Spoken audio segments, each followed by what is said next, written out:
নমস্কার বন্ধুরা, তোমাদের জন্য দারুণ একটা খবর নিয়ে চলে এলাম। খবরটা হচ্ছে তোমাদের খুব শীঘ্রই আরপিএফ এসআই এবং আরপিএফ কনস্টেবল পদে নিয়োগ হতে চলেছে। তো চলো এই ভিডিওতে একদম পুরো ডিটেলটা একবার দেখে নেওয়া যাক।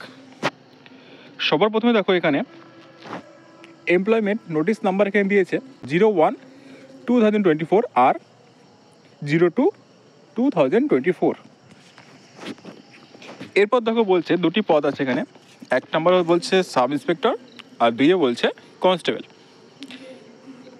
তোমাদের অ্যাপ্লিকেশন শুরু হবে 15/4/2024 অর্থাৎ 15 এপ্রিল 2024 থেকে 14/5/2024 অর্থাৎ 14 তারিখে মে মাস পর্যন্ত তোমরা অ্যাপ্লিকেশন করতে পারবে।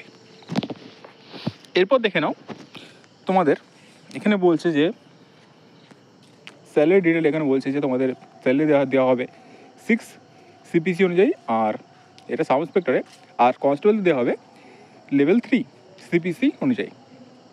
এরপর দেখো তোমাদের কোয়ালিফিকেশন বলছে সাব ইন্সপেক্টরের জন্য যোগ্যতা লাগবে গ্র্যাজুয়েশন অর্থাৎ বিএ পাস, আর কনস্টেবলের জন্য বলছে ক্লাস 10 পাস অর্থাৎ মাধ্যমিক পাস করলে চলবে। দেখো ইনিশিয়াল পে এখানে দিয়েছে 35,400 টাকা, আর কনস্টেবল বলছে 21,700 টাকা। এছাড়া তোমাদের মেডিকেল স্ট্যান্ডার্ড লাগবে B1 লেভেলের। এরপর দেখো ভ্যাকেন্সি বলছে যে সাব ইন্সপেক্টরের ভ্যাকেন্সি থাকবে 452টি, আর কনস্টেবলের ভ্যাকেন্সি থাকবে 4,208টি, মোট থাকবে 4,660টি।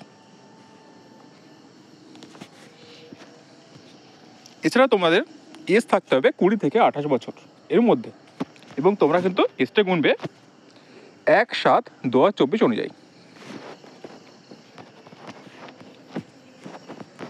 এরপর দেখো তোমাদের অ্যাপ্লিকেশন ফিস বলছে জেনারেলের জন্য 500 টাকা পে করতে হবে, আর SC ST বা PWBDর জন্য 250 টাকা পে করতে হবে। 500 টাকার মধ্যে তোমাদের 400 টাকা আবার রিফান্ড করে দেওয়া হবে, আর SC ST যে 250 টাকা আছে সেটা পুরোটাই রিফান্ড করে দেওয়া হবে। আচ্ছা, রিফান্ডটা কিন্তু তোমরা পাবে তোমাদের ঠিক CBT হয়ে যাওয়ার পরে।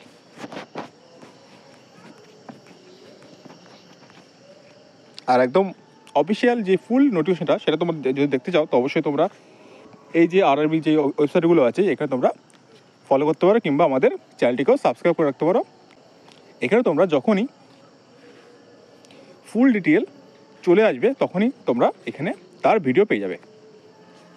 তো অবশ্যই ভিডিওটি ভালো লাগলে একটা লাইক করে দাও, চ্যানেলটিকে সাবস্ক্রাইব করে রাখো। ধন্যবাদ।